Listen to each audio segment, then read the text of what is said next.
September, October. Well, September, you're preparing for an AHL season. You're coaching in the AHL. Now you're going to be preparing a team for the Stanley Cup Final. Maybe just the thoughts on this process and on this year and on your journey. I don't have any words. This is remarkable. It's amazing. I just hopefully at the time hoping I get my American League team into the playoffs, and we'll see what happens from there. And for me to be going to the Stanley Cup Final with this organization, it is awesome. But I know everyone said it. We want 4 more, but right now this is pretty awesome. Third row on the left, Jason. Chris, this is for Cam. He's wondering, who are you thinking about now and why? Well, my family, obviously, would be the biggest one. My wife, I just think about the sacrifices she made for me to be here and coach. How many times we've moved and how many jobs she's given up. Looking back, I was thinking about today, and if I was go back, I was thinking probably made some poor decisions for her to quit the good quality jobs that she had for me to chase some low-paying, below poverty wages, just to see what happens. And so obviously she's definitely the first one I'm thinking of. She's here tonight. Unfortunately, I wish my kids were here, but hopefully I get to see them soon. But those 3 are the ones I'm thinking about. And Chris, to the game tonight, Stu Skinner obviously played great. You get up 2-0, and I don't think your game plan was to sit back as much as you did. Can you kind of walk us through what you were going through when you're seeing it unfold about tonight's game? Yeah, it's one of those games where it's never the intention to sit back, and it's kind of what happened in the game where we got down 2-0 against Dallas in the series, and then they kind of sit back and we just push, and once you have the momentum, it's hard to change that. And I just think we were always playing safe, always just getting pucks over the blue line, and what happens is you just end up not having the puck and you end up having to defend, and I think that's what it was. Each guy was so cognizant they did not want to make that mistake, and it ends up we ended up defending. I thought we did a great job defending. I thought we did a really good job on that part of it, on not giving up very many scoring chances. But the fact that we had to defend as much as we did was not what we want to do. Second row on the left, Derek. Hey, Chris, you've known Connor for a long, long time, and he's been under so much pressure to get this team to this point and beyond, and to win a Stanley Cup championship just because of well he's played. Just what does it mean for you to see him succeed like this and come out and have a big game like this and, be 4 wins from the ultimate goal? He was our best player tonight. He really stepped up and made a lot of good plays. I don't think there was a shift when he was on the ice that he wasn't making a difference. I'm sure I wasn't here, and I don't know the past, and obviously a lot of pressure for this, on him being the best player and the captain of this team, and for him to go to the Stanley Cup Finals, very happy for him. And all he's done through the playoffs is elevated his game, and that's not easy to do. You are the best player in the NHL, and now you're getting into a more competitive situation against better teams, and now you're even better than you were when you were the best player. And tonight he was the best player on the ice. And you think about that first goal that he scored in the power play. I've seen that play numerous times. Not that play, but I've seen him do something like that, but never against one of the best defensemen in the NHL. So, Connor stepped up and played a heck of a game tonight. Second row on the right.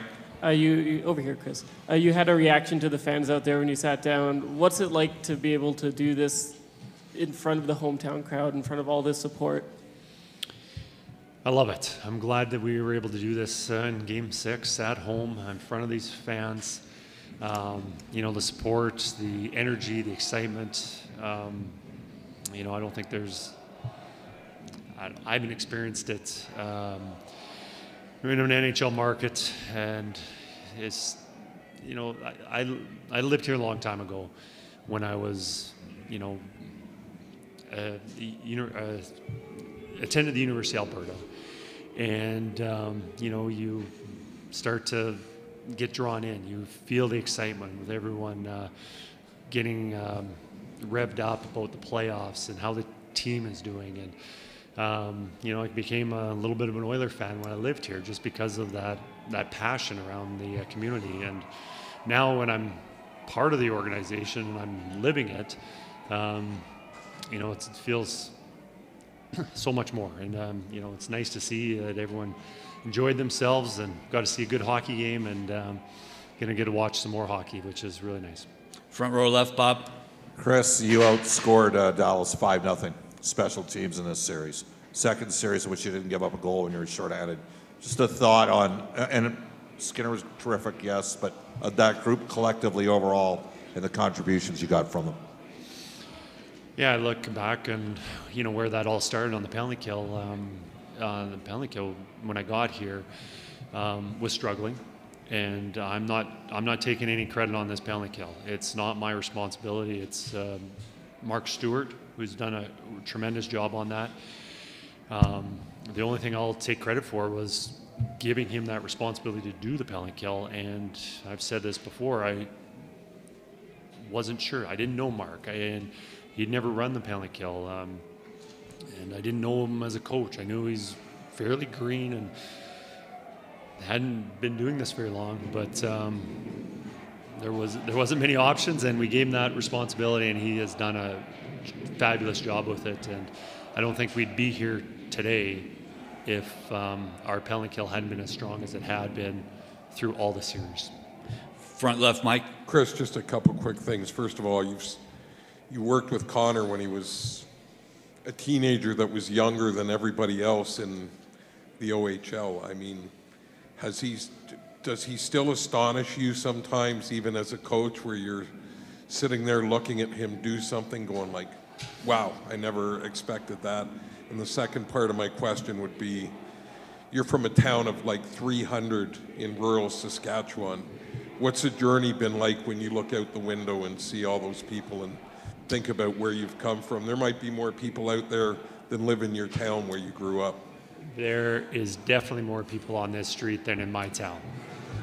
There's maybe 3 or 4 times as many people on that road.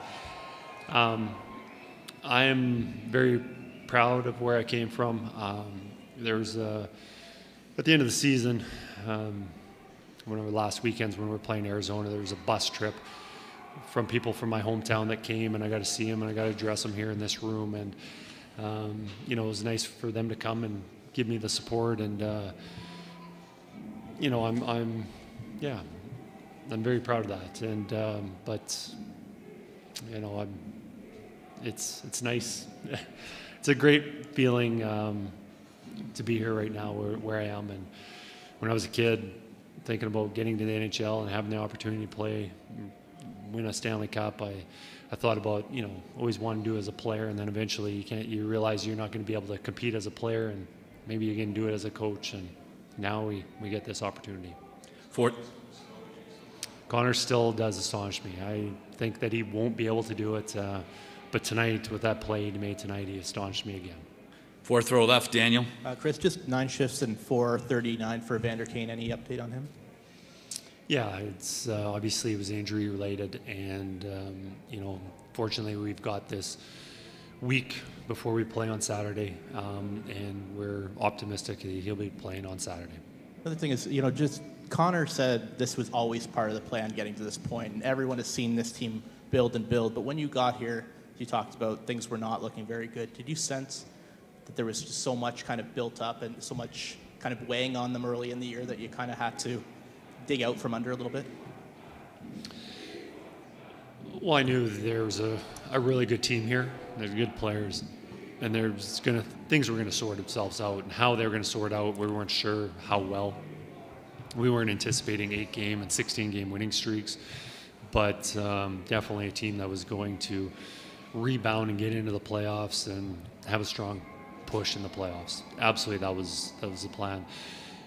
I think at the time when I joined it, and I think anytime you get a coaching change, there's usually frustration, and there's definitely frustration on how the team had been playing and where they were in the standings, and we just had to kind of sort things out and just look short term and just start putting together some little win streaks. And I think they were able to do that. We'll take 3 more. Center left. Chris, like you just mentioned, week break now. How long do you allow a team to savor this win before bearing down and looking ahead to the final? I'm pretty sure I'll give them the day off tomorrow. We obviously getting to Florida is a long trip. We'll probably have a couple days off, get in a couple practices before we play on Saturday. So, we'll probably have the players come in later and kind of get in some video and kind of prepare them for Florida. And then, we'll probably be on the ice maybe on Wednesday. Second row right, Andrew. Hey, Chris, 13 seasons, Nugent Hopkins, 10 Draisaitl, 9 McDavid. Did you spy them right after the game with a chance to celebrate with a trophy, if not the trophy yet? I have not got to talk to them. I think they've been congratulated and around the room. Definitely somebody those 3 that I want to reach out. They put so much into this organization. They've elevated their play every single time, and it's nice to see them get rewarded with an opportunity to go to the Stanley Cup Final. Last one, front row left, Mark. Chris, this team's always been about scoring goals. They got superstars. You win this game on 10 shots on goal. You win it on a penalty kill that hasn't let a goal the whole series, and you win it on a goaltender that was better than the other guy. Is it a bit of a metaphor for where this team had to get to in order to really succeed the way it has? It is so nice to see us win games through contributions, through other people who have probably been kicked and dragged through the mud, and just where a lot of things that were said about this team that we couldn't do this because our goaltending wasn't good enough. We can't win because we rely on scoring goals, and we need 4 or 5 every night. We don't check well enough. We don't have a good enough penalty kill. Just all those things. And through the playoffs, and you can't have success unless you're good at all those things. And each night it's a little bit different. Stu, nice to see him have a game like this. We don't win this game unless Stu is terrific. Tonight he was terrific. And I think through the series, he has been terrific. Maybe one goal that maybe he wants back, but I think he had an outstanding series. And it's nice to see guys like that, and there's many other guys in that room too, where they've been told that you're not good enough, but I beg to differ. They are.